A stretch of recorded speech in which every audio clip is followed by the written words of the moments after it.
प्रणाम। गुरु जी, जैसे कि आप परम ज्ञान के संबंध में बताते हैं, आज हम आपसे जानना चाहते हैं कि कबीर जी को कुछ लोग संत मानते हैं तो कुछ लोग ईश्वर मानते हैं। आप इस संबंध में क्या कहेंगे?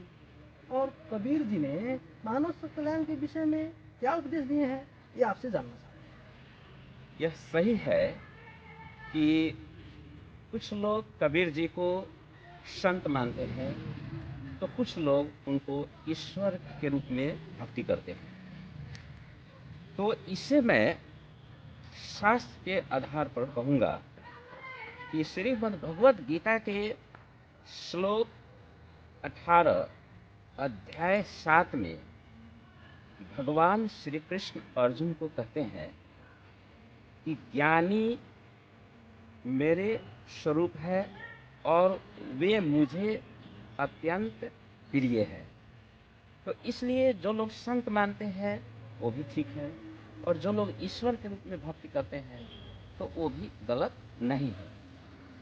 और जहाँ तक कबीर जी के संबंध में और उनके उपदेशों के संबंध में बात है, तो दरअसल कबीर जी 15वीं सदी के महान संत और समाज सुधारक थे। उन्होंने अपनी साखी, पद और दोहों के माध्यम से मानवता, धर्म और जीवन के रहस्यों को समझाया। कबीर जी सत्य को सबसे बड़ा धर्म मानते थे और उन्होंने हिंदू और मुसलमान के भेद का विरोध किया और एक ईश्वरवाद का संदेश दिया।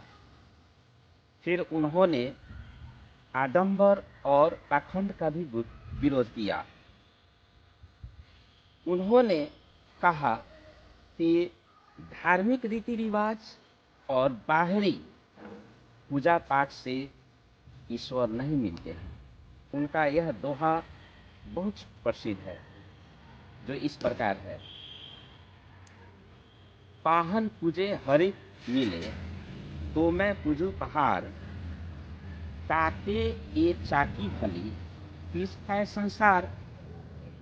उन्होंने पहली पंक्ति में कहा कि यदि पत्थर यानी मूर्ति की पूजा करने से भगवान मिलते हैं तो मैं पहाड़ कहीं क्यों न पूजा करूं।